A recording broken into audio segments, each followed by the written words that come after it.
Assalamualaikum semuanya, perkenalkan nama saya Muhammad Rizky Adi Putra Sitorus. Hari ini saya ingin membahas topik yang kelihatannya berat tapi sebenarnya cukup seru, yaitu perbandingan struktur perpajakan antara Indonesia dan Finlandia. Kenapa saya memilih Finlandia? Karena yang Finlandia ini termasuk negara yang sering dijadikan contoh welfare state, alias negara kesejahteraan, di mana pajak warganya itu tinggi banget, tapi balik lagi ke masyarakat dalam bentuk layanan publik gratis, kayak pendidikan, kesehatan, dan jaminan sosial. Nah, kita coba bandingkan dengan Indonesia biar kelihatan beda filosofi dan pendekatan pajaknya kayak gimana. Oke, langsung saja kita masuk ke materi. Oke, kita bakal masuk ke materi yang pertama, yaitu tax to GDP ratio. Intinya ini adalah seberapa besar penerimaan pajak suatu negara dibandingkan dengan total ekonominya. Kalau kita lihat di slide, Indonesia itu ada di sekitar 10-12%, sedangkan Finlandia itu ada di sekitar 42-44%. Kalau dibandingin dengan rata-rata regional, Indonesia itu masih di bawah rata-rata Asia yang sekitar 19-21%, sedangkan Finlandia dia ada di atas rata-rata Eropa yang sudah tinggi juga, sekitar 35-40%. Terus kalau dibandingkan sama rata-rata negara OECD yang sekitar 34%, Indonesia itu jauh di bawah, sedangkan Finlandia justru di atas rata-rata. Jadi, apa artinya angka-angka ini? Kalau tax to GDP rasionya rendah, seperti Indonesia, itu nunjukin bahwa kapasitas pajak negara kita masih lemah. Artinya pemerintah belum bisa mengoptimalkan potensi pajak yang ada. Sebaliknya, Finlandia yang tinggi itu nunjukin bahwa pajak memang jadi tulang punggung negara mereka. Soalnya hampir semua pembiayaan negara dan program kesejahteraan sosial itu sumbernya dari pajak. Oke, sekarang kita masuk ke perbandingan struktur pajak. Sekarang kita masuk lebih dalam, kita lihat komponen-komponen pajaknya satu per satu.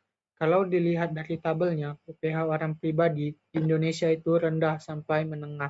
Tarifnya 5% sampai 35%. Tapi di Finlandia ini bisa tembus lebih dari 50% kalau dihitung sama pajak daerahnya. Jaminan sosial. Di Indonesia relatif kecil porsinya, tapi di Finlandia ini porsinya sangat besar. Contohnya PPN.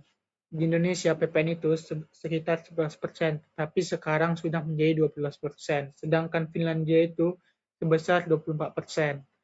Untuk PPh badannya itu Indonesia sekitar 22%, Finlandia malah lebih rendah sekitar 20%.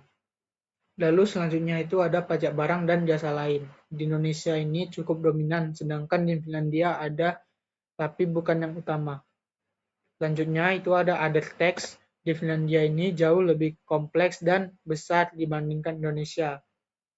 Kalau kita simpulkan dengan satu kalimat saja, Indonesia itu lebih bergantung ke PPN dan pajak konsumsi, sedangkan Finlandia lebih bergantung ke pajak penghasilan dan social security. Jadi bisa dibilang kalau di Indonesia kita kena pajak pas kita belanja atau konsumsi barang atau jasa, sedangkan di Finlandia masyarakat kena pajak besar dari penghasilan mereka langsung plus iuran jaminan sosial yang gede. Oke, selanjutnya itu adalah identifikasi perbandingan struktur pajak Indonesia dengan Finlandia. Sekarang kita zoom in dulu ke Indonesia. Yang pertama soal PPN atau pajak pertambahan nilai. Jadi, mulai 1 Januari 2025, berdasarkan UU HPP, tarif PPN itu naik jadi 12% dari sebelumnya 11%. Yang berlaku dari April 2022 sampai 2024.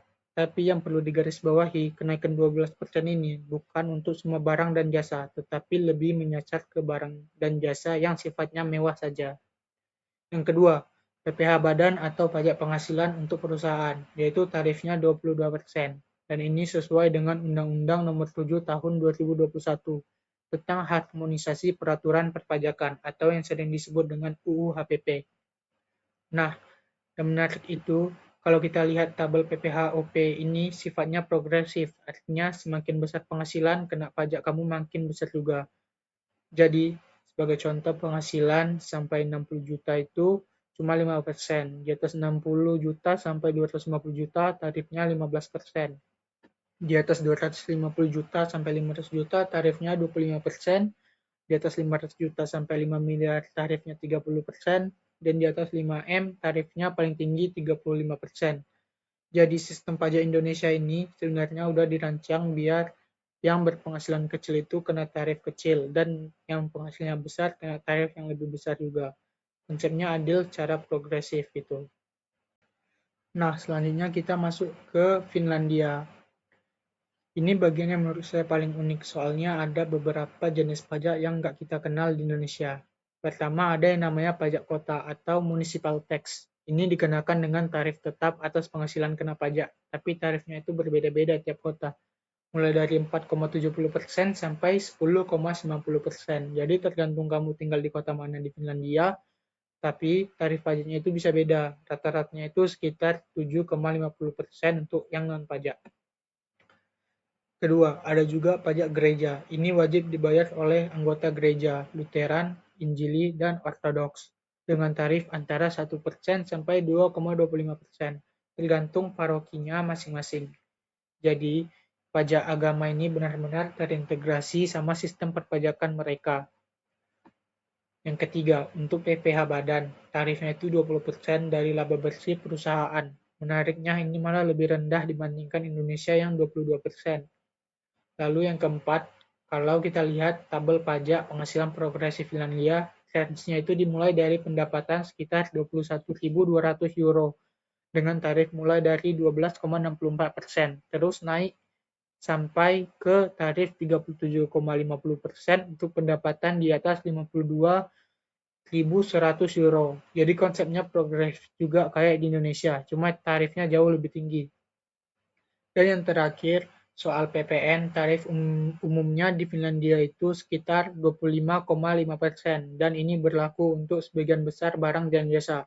Jadi nggak kayak di Indonesia yang kenaikan PPN-nya cuma misal pada barang mewah, di Finlandia hampir semua transaksi kena PPN segede itu. Oke, selanjutnya kita masuk ke topik perbandingan kebijakan pajak dividen kedua negara tersebut, alias pajak atas pembagian keuntungan perusahaan ke pemegang saham. Di Indonesia, fokus kebijakannya itu pro-investasi. Tujuannya menjaga supaya modal tetap berputar di dalam negeri.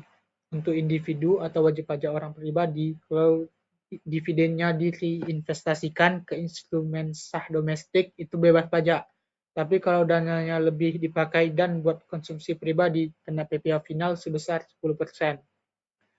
Untuk perusahaan atau wajib pajak badan, ini 100% bebas pajak tanpa syarat. Tujuannya supaya nggak terjadi pajak berganda atas laba yang sama. Jadi intinya pemerintah Indonesia ini pasti karpet merah buat dividen asal uangnya tetap berputar di ekonomi domestik. Nah, kalau di Finlandia, ceritanya beda total. Fokusnya kebijakannya itu ketat, karena dividen dianggap sebagai penghasilan modal atau capital income yang penting untuk membiayai negara. Untuk individu pemegang saham perusahaan publik, itu 85% dari dividen kena pajak yang modal dan hanya 15% yang bebas pajak. Tarifnya tinggi banget, itu sekitar 30% untuk penghasilan di bawah 30.000 euro dan 34% untuk penghasilan di atas 30.000 euro. Untuk individu pemegang saham yang perusahaan tertutup atau perusahaan yang sahamnya nggak diperjualbelikan ke publik, ini jauh lebih kompleks. Porsi pajaknya dipecah-pecah, ada yang bebas pajak, ada yang kena pajak modal, dan ada juga yang masuk ke pajak progresif kayak gaji biasa, tergantung dari aset perusahaannya. Sementara untuk perusahaan atau badan, mereka justru bebas pajak kalau dividennya dibagikan ke perusahaan domestik lain atau sesama negara EEA atau European Economic Area. Jadi pemerintah Finlandia ini sengaja menunggu sampai uangnya benar-benar sampai ke individu di akhir. Baru di situ dipajaki secara besar-besaran. Oke, dari semua data yang udah kita lihat, sekarang mari kita coba tarik kesimpulan dari perbedaan mendasarnya. Di Finlandia, kebijakan dividennya itu sangat ketat. Dividen diperlakukan sebagai penghasilan modal yang vital buat membiayai negara. Dividen dari saham publik dikenakan tarif tinggi, 30% sampai 30%, dari 85% porsi penghasilannya. Jadi strategi utamanya itu memanjaki laba secara besar-besaran, pas uangnya sampai ke tangan individu alias pemilik akhir. Sedangkan di Indonesia, kebijakan dividennya dirancang dengan fokus pro-investasi, buat menjaga perputaran modal tetap di dalam negeri. Wajib pajak badan itu dibebaskan 100% dari pajak dividen tanpa syarat. Sementara wajib pajak orang pribadi bisa dapat fasilitas bebas pajak asal dananya diinvestasi ke instrumen yang sah di dalam negeri. Jadi kalau dibandingin, ini benar dua-dua filosofi yang berbeda. Yang satu ambil belakangan tapi besar, tapi yang satu lagi kasih insentif di depan biar duitnya tetap mutar di sini. Oke, sekarang kita ke bagian akhirnya, yaitu kesimpulan. Jadi kalau kita rangkum semuanya jadi satu kesimpulan besar, sistem perpajakan Finlandia itu dirancang untuk memaksimalkan penerimaan dari individu, baik lewat pajak penghasilan, pajak modal, maupun pajak konsumsi, dengan tujuan akhir untuk menjamin pemerataan kesejahteraan sosial. Makanya nggak heran kalau Finlandia ini terkenal dengan fasilitas publik yang lengkap, pendidikan gratis, kesehatan gratis, dan jaminan sosial yang kuat. Karena memang semua dibiayai dari pajak yang besar tadi. Sementara itu, sistem perpajakan Indonesia dirancang untuk lebih akomodatif dan ramah terhadap investor. Tujuannya supaya ekonomi domestik tetap berputar, modal asing maupun domestik masuk dan diinvestasikan, dan secara bertahap kapasitas fiskal negara kita bisa meningkat. Jadi pada akhirnya kedua negara ini punya pendekatan yang berbeda, karena memang kondisi ekonomi dan kebutuhan negaranya juga beda. Finlandia juga sudah jadi negara maju yang fokusnya menjaga kesejahteraan, sedangkan Indonesia masih dalam tahap berkembang yang fokusnya menarik investasi dan memperbesar ekonomi dulu.